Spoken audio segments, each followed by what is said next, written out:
Então você tem uma eterna sensação aqui no Brasil de que você tenta e não dá certo. E só vai dar certo se você roubar ou se você se juntar com o ladrão.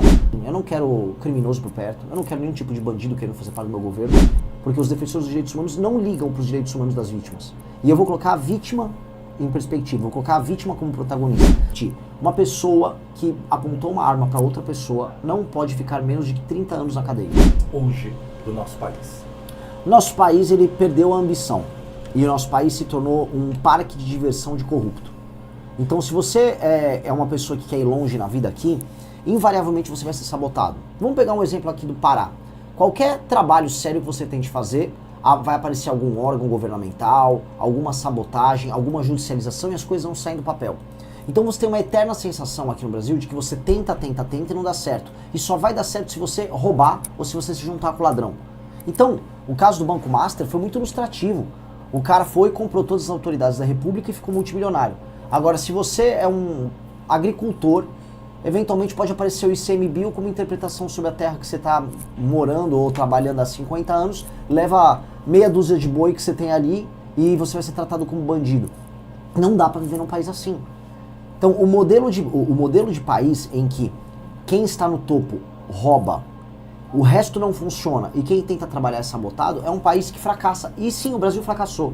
As pessoas no Brasil não entendem o tamanho do fracasso.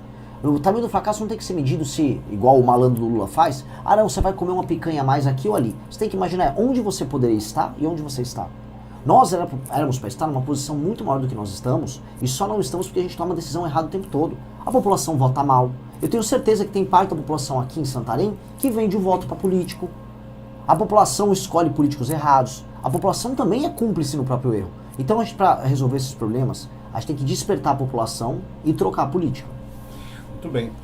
Muito bem, para você que está ligando o rádio agora, nós estamos recebendo o pré-candidato à presidência do país, Renan Santos, conosco aqui no Rádio Interativo. É a primeira vez que o senhor visita a nossa região? Eu já vim ao Pará, mas a região não. A região é a primeira vez. É a primeira vez, né? Muito bem. Então, você também pode fazer a sua pergunta, você que está em casa agora, nesse momento, tá bom? Vamos aproveitar, então, a presença aí do pré-candidato do Brasil, Renan Santos. Cite pra gente aí as 3 prioridades do seu governo, caso seja eleito. Olha só, as prioridades vão de acordo com aquilo que é mais básico pra gente.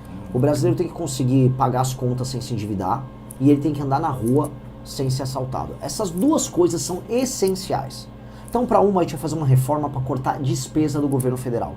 Ontem, na verdade, anteontem saiu um artigo, uma entrevista, na verdade, bem bizarra, do novo ministro da Fazenda do Lula, falando o seguinte, falando que ele vai precisar cortar despesa. É sério? Quer dizer que no 4º ano do mandato do Lula ele está falando em cortar despesa? Cortar as despesas na época que a Janja viajava pelo mundo junto com o Lula, cortar as despesas quando eles taxaram todo mundo, não estava no cálculo, agora precisa. Sempre precisou. E a gente vai precisar cortar muita despesa, a gente vai arrumar briga com gente muito poderosa por cortar despesa, mas tem que cortar despesa. Do outro lado, eu vou precisar matar bandidos como se não houvesse amanhã. O Estado brasileiro precisa instituir aqui lei e ordem. E não tem lei e ordem no nosso país. Nós somos um país de anomia, em que a pessoa comete o crime e nada acontece. O Estado do Pará está também no estado de anomia. Vocês são vizinhos aqui do estado do Amapá, que é o estado mais perigoso do Brasil, mas aqui tem uma cultura de banditismo, nem tanto ligada às facções, mas eu falo de banditismo local, perigosíssima. E uma cultura de impunidade, infelizmente, muito forte. Muitos brasileiros estão morrendo. Eu até dá meu celular aqui. Qualquer um. Aqui, ó. A regra para meu primeiro ano de mandato é: se você conseguir comprar esse aparelho aqui, um celular, e não se endividar, e ao longo do ano você andar na rua e ninguém roubar seu celular, a gente já venceu muito. A gente já melhorou muito a vida das pessoas. Porque significa que andar na rua vai ser seguro e que você vai poder consumir e não ficar quebrado, endividado. Ao fazer isso, a gente já abre o caminho para passar uma agenda de competitividade, para a gente poder trazer empresas de fora. Outra coisa que eu vou fazer, que é muito importante para cá, obras de infraestrutura. Porque se eu corto a despesa, os juros brasileiros abaixam. Quando os juros ficam mais baixos, preciso que todo mundo que está assistindo entenda. Juros baixos faz com que invistam. E as pessoas vão investir muito em infraestrutura. Aqui no Pará, vocês precisam de muita infraestrutura. Estou falando de conexões de vocês em termos de rodovia e ferrovia com o resto do Brasil. E aí, para fazer isso, vou precisar parar com uma cultura de ONG, especialmente ONG que não é brasileira, que sabota a obra e sabota o funcionamento das coisas. Imagina, aquilo que aconteceu na Cargill, aquilo é uma sabotagem ao país. Eu vou brecar essa sabotagem. Ao arrumar esses detalhes, eu falo, são pequenos detalhes. No meu primeiro ano de mandato, o resultado vai ser muito grande. A gente vai voltar a ver o Brasil crescer mais de 3%, crescer 3, 4, 5% ao ano. E ao crescer nessa velocidade, as pessoas vão perceber aumento de grana no bolso delas. Emprego, renda e grana. Muito bem. Aliás, a gente percebe que o país ele vive um ambiente de forte polarização política, né? Como o senhor ele pretende construir a governabilidade, promover esse diálogo entre diferentes setores da nossa sociedade?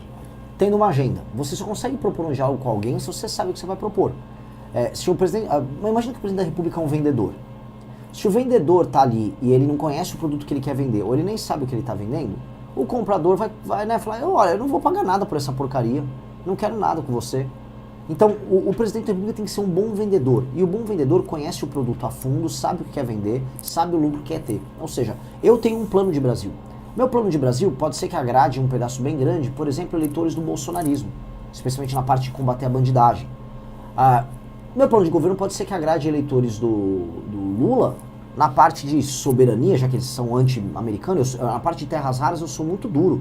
Eu acho que o Brasil tem que construir o parque industrial em parceria com a galera da gringa, a galera de fora, mas aqui. Eu não estou preocupado muito com as cores das pessoas. Eu só vou exigir delas assim, eu não quero criminoso por perto, eu não quero nenhum tipo de bandido querendo fazer parte do meu governo, e eu não vou aceitar choque nem faca no pescoço sendo tocado por ninguém. Se quiserem briga, terão. Agora, se quiserem tratar a gente de maneira decente, eu vou tratar de maneira decente de volta. Muito bem, você falando aí em questão de violência, né, que você tem a estratégia para combater o crime organizado no país e fortalecer a segurança pública sem comprometer os direitos e garantias constitucionais? Sim. Primeiro que não os direitos e garantias constitucionais no Brasil, eles só existem no papel. Uma mulher que anda na rua voltando para casa dela, o medo que ela tem é de ser estuprada. Uma pessoa que tem um celular andando na rua, ela tem medo de ser roubada. Então o direito de ir e vir, um direito constitucional, ele não está garantido. Então o que a gente tem? A gente ficava se preocupando muito em garantir direitos para bandido e não garante o básico para o cidadão.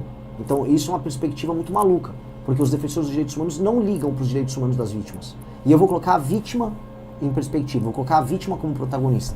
Nesse sentido, nós precisamos libertar milhões de brasileiros que estão vivendo sob o jugo do crime organizado em favelas e cidades pequenas ao redor do Brasil. Nesse sentido, eu vou aumentar muito as penas para todos os crimes violentos. Roubou um celular, a mão armada, 30 anos de cadeia. Eu vou repetir, uma pessoa que apontou uma arma para outra pessoa não pode ficar menos de 30 anos na cadeia. Ponto. O ato de apontar uma arma para uma pessoa é um ato de se tornar o juiz da vida dela. Você determina se outra pessoa vive ou morre. Quem disse que uma pessoa pode fazer isso? Então, o assalto à mão armada, aqui no Brasil, a gente não dá nada por isso. O juiz pega às vezes a polícia pega um bandido que foi pego em flagrante num assalto à mão armada e o juiz solta na hora. Não. A pena tem que ser muito alta. A pessoa pegou uma arma para assaltar alguém, a pessoa tem que estar pronta para ser presa e nunca mais ver a luz do dia. As penas têm que aumentar de maneira desproporcionalmente alta com o que a gente tem hoje. Para ser proporcional com o que acontece no mundo. Vai lá na China pegar uma arma e assaltar alguém na rua para ver o que acontece com você. Em muitos casos você vai ser morto pelo governo, sem nem ter matado ninguém. Eu acho que a gente tem que tratar as coisas nesses termos, aumento de penas. Nós temos que utilizar a inteligência para prender as lideranças do crime organizado no Brasil, destruir o PCC, o Comando Vermelho e outras facções. E para a gente poder libertar as favelas e as comunidades que estão na mão das facções, nós vamos precisar colocar esses lugares em estado de defesa, que é um status especial conferido pela nossa Constituição, que permite que o poder público possa fazer suas operações, colocar toque de recolher se necessário naquele local e entrar na casa das pessoas, porque os bandidos se escondem na casa das pessoas, fazem as pessoas de refém às vezes. E aí eles escapam assim das operações. Nós vamos entrar na casa das pessoas e vamos pegar todos os bandidos. E como fazer isso, candidato, em relação a esse endurecimento das nossas leis, uma vez que a nossa Constituição existe muitas exceções? Nós vamos ter que aumentar as penas. Na verdade, o aumento de pena não é nem PEC, não é alteração à Constituição, é projeto de lei. E nós temos que alterar para cima todas as penas, se nós pudermos, para crimes violentos. Nós também vamos precisar restituir a prisão em segunda instância, porque isso afeta o crime colarinho branco, que também tem que ser pego e que está envolvido hoje com o crime organizado. Nós também vamos ter que alterar a lei de execuções penais para acabar com a progressão penal. Se você comete um crime violento, não tem progressão penal. Ou seja, para a pessoa que está nos ouvindo, para entender, se uma pessoa te assaltou, levou teu celular ou apontou, vamos dizer, uma arma para você, de maneira muito clara, essa pessoa sendo presa, pegou 20 anos, 30 anos, ela vai cumprir 20, 30 anos. Hoje a pessoa pega 6, 7, 8 e cumpre 1,5 e só sai. Isso acabou. Muito bem. Você que está acompanhando a Guarani, nós estamos conversando com o pré-candidato à presidência da República, Renan Santos, do Partido Missão. Nós estamos aqui com o ouvinte que pergunta o seguinte questionamento. O Pará é um dos maiores produtores de minério, mas toda essa produção é exportada e não há tanto retorno aos paraenses com aumento de renda. O que o senhor propõe para facilitar a verticalização de produção para agregar valores aos produtores e gerar emprego? Ótima pergunta do ouvinte. Primeira coisa que vocês precisam entender, tá? O Pará é uma colônia do Brasil. O Pará não é tratado como um estado. O Pará é uma colônia que tem um administrador, que é a família que administra o Pará desde sempre, que esse administrador ganha e lucra com isso e tem relações muito próximas com Brasília, e a população aqui é tirada para otária. A população aqui é tratada como um vassalo. E quem paga a conta da população mais pobre aqui é a população mais pobre do resto do Brasil. Então tem um jogo muito claro. O governo brasileiro vende as riquezas naturais daqui, em parceria com o seu feitor, que é a família que manda aqui no Pará, e a população aqui vive na miséria. Nós precisamos mudar essa dinâmica, não apenas política, mas a dinâmica econômica. Para você conseguir verticalizar, ou seja, você fazer mais etapas da cadeia de produção, vamos sair, por exemplo, ir para a siderurgia. Você vai precisar ter energia barata, investimento em infraestrutura para escoar a produção, e você vai precisar ter uma agenda de competitividade que faça valer a pena instalar uma empresa aqui e essa empresa funcionar. Para isso, eu tenho que cortar gastos do governo para poder diminuir juros, eu tenho que fazer valer o licenciamento ambiental, eu tenho que investir em infraestrutura de energia. Vamos colocar aqui, a energia no Pará é a mais cara do Brasil. Vocês pagam a conta de luz mais cara que tem. E se não resolver esses gargalos, não vai conseguir verticalizar nada, porque produzir aqui é irracional. Hoje, produzir no Pará é irracional. E é mesmo. Assim, quem tenta cruzar, vamos colocar aqui, Santarém é uma espécie de um entreposto logístico. Santarém é sabotada. Santarém era para estar 2, 3 vezes mais desenvolvida se vocês tivessem estradas funcionais ao redor, se todo o sistema da Ferrogrão tivesse funcional. Só que você fica tendo ONG atrapalhando o desenvolvimento de vocês, o governo federal luta contra vocês, vem lá, eu sou índio, não sei o que, e aí breca. Não dá. Então, brecar a sabotagem, fazer uma agenda de competitividade e ter, com essa agenda de competitividade, investir em infraestrutura, e com o investimento em infraestrutura, você ter as condições para instalar indústrias aqui, isto é a base do crescimento. Isto, eu vou falar para você que eu não vou mentir, não vai acontecer rápido. Tudo que eu descrevendo aqui vai ter efeitos bons em 6, 7 anos. Só que são efeitos que, a partir do momento que eles começam a acontecer, são duradouros, são para sempre. E aí, este é o jogo que nós temos que fazer. É o jogo do desenvolvimento econômico de longo prazo. O de curto prazo é voo de galinha. E todo mundo só oferece voo de galinha. Eu não vou oferecer voo de galinha, eu vou falar, não será fácil, mas aqui tem como ser um lugar muito desenvolvido no Brasil. Porque aqui vocês têm energia, produção de energia. Aqui vocês têm recursos naturais dos mais diversos. Aqui, do ponto de vista logístico, vocês estão próximos do norte, que é que consome. A gente está próximos do canal do Panamá. Então, montar plantas industriais aqui, havendo logística, faz sentido demais. O lance é parar com a sabotagem. Como que o senhor pretende equilibrar esse crescimento econômico, essa preservação ambiental, que é importante para a nossa região, especialmente aqui na Amazônia? Hoje a gente fala muito nisso, mas você não tem nenhum nem outro. Hoje a questão ambiental é usada como desculpa para sabotar qualquer crescimento econômico. E aí você também não protege o meio ambiente. Acho que a coisa mais maluca é o aquífero que nós temos aqui. O aquífero é um aquífero raso. Né? Raso, assim, por mais que ele seja gigantesco, é o maior do mundo, ele é muito próximo da superfície. Portanto, o chorume do esgoto que não é tratado aqui afeta o aquífero. Então ficam, o aquífero, o meio ambiente. O próprio poder público tá contaminando o aquífero. Não, temos que preservar a Amazônia. Aí o ICMBio sabota quem está trabalhando, ao mesmo tempo que a pesca predatória, ao mesmo tempo que a exploração predatória de madeira acontece. Ontem mesmo a gente viu caminhão com toras completamente ilegais passando na estrada e ninguém vendo, naquela estrada destruída. Então, o que nós temos é uma fingição, é um discurso fingido sobre o meio ambiente e nenhum trabalho voltado ao desenvolvimento econômico. Pois bem, tem que ter regras muito claras, sem zona cinzenta, para que as pessoas possam produzir e saber quais são os limites dela. Tem que ter um trabalho sério de criação de parques nacionais para que o Brasil e o mundo visite. Eu juro pra você, foi anteontem, quando nós fomos visitar meu Deus, esqueci o nome da cidade, meu Deus, é o Alter do Chão, turistas gringos ali. Só agora está começando a surgir uma infraestrutura para que as pessoas conheçam ali. Como é que pode os brasileiros não conhecer um lugar tão lindo? Então ali, os interiores, o turismo ligado também à fauna aqui, que é sensacional, isso é muito pouco explorado. Então nós só vamos conseguir conciliar meio ambiente e desenvolvimento econômico, entendendo que é para desenvolver e com o recurso oriundo dos impostos, você saber cuidar do meio ambiente e criar uma consciência disso. O problema é a politização que gera nenhum nem outro. Então não tem crescimento econômico, não tem proteção do meio ambiente. Muito bem, aqui o Tarcísio Oliveira, ele diz, o MBL ele perdeu vários membros. Como manter um time coeso, com a missão, agora que o partido atuará em todo o Brasil? A gente perdeu ao longo dos últimos anos, e os últimos que saíram agora estão bem arrependidos, né? Aqueles bem burros que saem na hora errada em que o bolsonarismo está decadente e a gente está crescendo. Mas foi bom que eles saíram, que a gente já conhece a índole e o caráter.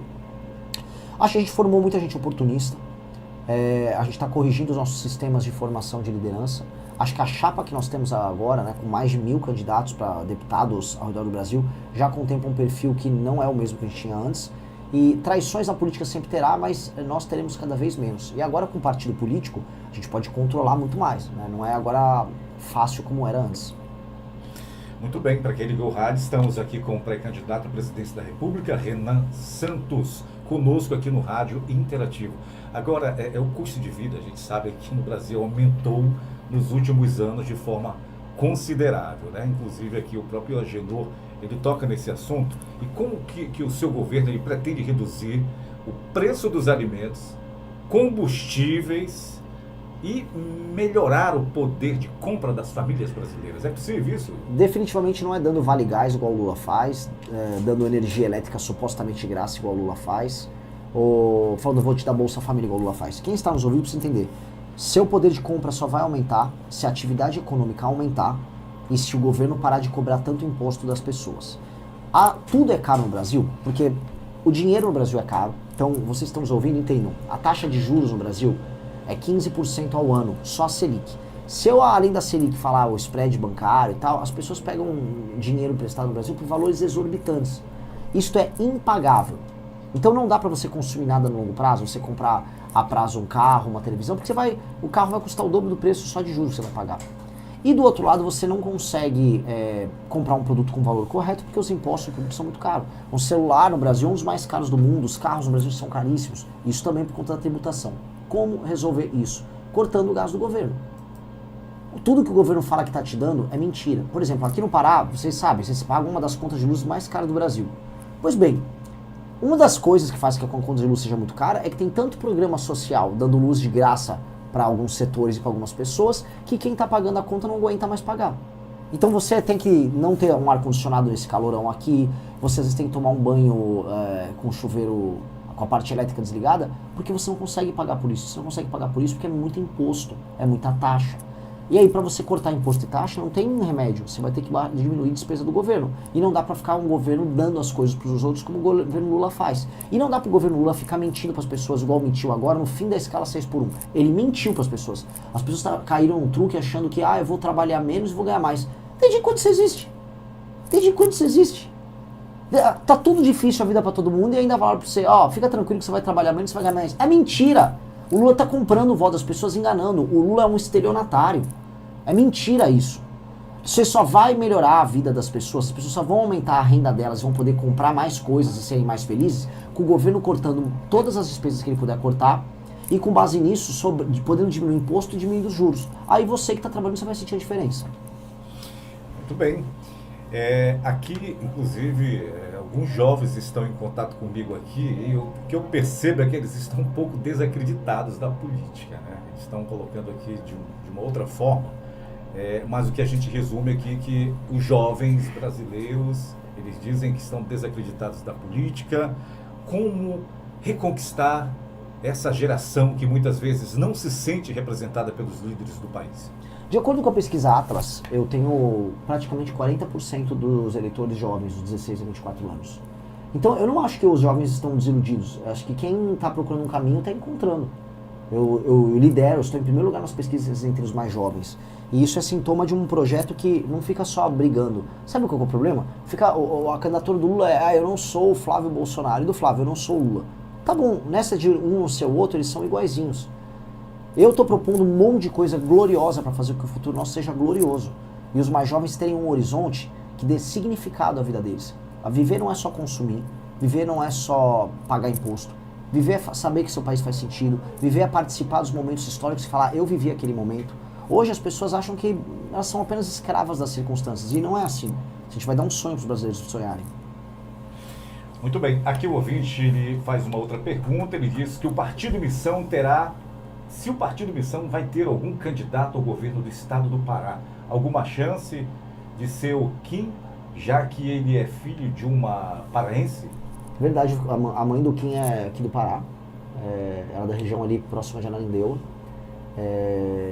mas o Kim ele tá com o domicílio eleitoral em São Paulo, então infelizmente ele não poderia sair por aqui. Eu adoraria ter um candidato aqui, eu acho que vocês estão aqui na mão de uma oligarquia terrível, daqui, infelizmente nessa eleição eu acho que nós não teremos, porque simplesmente nós não formamos ainda as pessoas para ganhar eleições executivas. Eu não posso participar de eleições com alguém despreparado. Participar de uma eleição é uma coisa muito séria. Eu não quero marcar a posição. Eu quero que todos os pré-candidatos ao governo que eu colocava no pleito, eles tenham condição de disputar, ganhar e fazer uma gestão excelente nos seus estados. E nós não encontramos alguém ainda com esse perfil aqui no Pará. Agora, Renan, qual o compromisso público o senhor está disposto a assumir hoje, agora aqui para a nossa população, e que essa mesma população possa cobrar no final do seu mandato? No final do meu primeiro ano de mandato, você vai conseguir comprar uma coisa que você dá muito valor, o celular, sem precisar se endividar, e você vai poder andar na rua da cidade sem o menor medo de ser roubado, porque eu vou devastar o crime organizado. E eu vou fazer as reformas que vão tornar os produtos brasileiros baratos. Essas duas coisas vão tornar a sua vida mais fácil, porque vai ficar mais barata, e nós vamos fazer com que a vida do bandido fique mais dura, porque ou ele vai estar preso, ou eu vou matar ele. Então eu prometo para essas pessoas, eu não estou entrando aqui nesse enfrentamento ao crime organizado como alguém que, tá falando algo que é popular. Não, minha mãe foi sequestrada 2 vezes. Se eu pudesse, hoje, 30 anos praticamente depois, eu gostaria de estrangular o cara que praticamente torturou minha mãe. Eu não tenho perdão por esses caras. E eu quero vingar as vítimas do crime organizado no Brasil. Eu quero vingar as vítimas desses assaltos violentos, as vítimas que perdem o pouco que conquistaram por conta disso. Eu não tenho dó. E o brasileiro que fica mostrando, não, veja só, eu estou acima disso, é mentiroso. As pessoas estão cansadas de serem roubadas, de perderem a sua dignidade.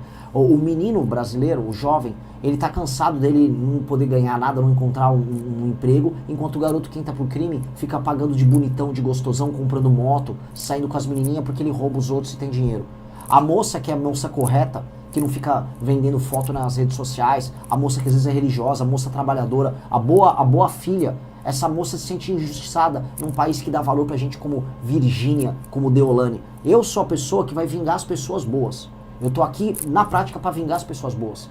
A minha vingança pelas pessoas boas é a vingança que vai fazer com que as pessoas ganhem dinheiro e consumam, e não vagabundo ganhar dinheiro e consumir. Que não vai ser político ladrão que vai ganhar dinheiro e vai ficar rico no Brasil, mas vai ser a pessoa que trabalha. Esta é a vingança. Eu estou cheio de imaginação e sonhos de um Brasil melhor, mas eu também sou consumido pela raiva da injustiça. E se você não tiver raiva profunda desses caras, você não consegue ir a lugar nenhum. Porque assim, eu tô rodando o Brasil de carro, eu tô cheio de dor no corpo, sono ruim, mas eu sei que assim, se não fosse essa raiva, eu não estaria fazendo nada disso. Vai ter um momento que se não for a raiva do erro, a raiva do errado, você vira só uma máquina que fica pedindo voto por aí. Eu não acredito nisso. Então o recado que eu dou para as pessoas é, eu vou botar meu coração, eu vou até o fim para fazer o que é certo. E as pessoas sabem o que precisa ser feito. As pessoas sabem o que é certo.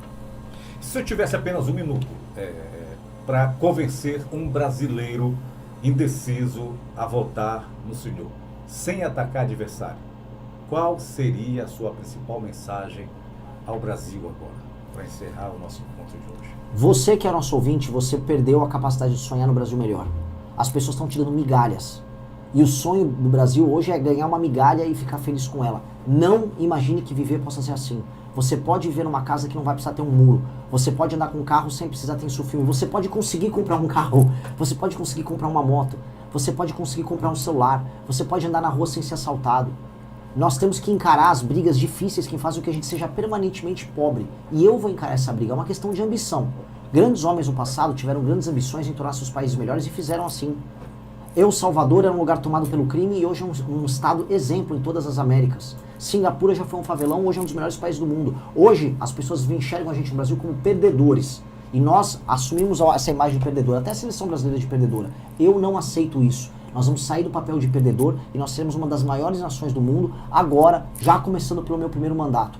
Ouse ser ambicioso, não seja um perdedor. Ouse ser ambicioso. Sendo ambicioso, você vai vencer.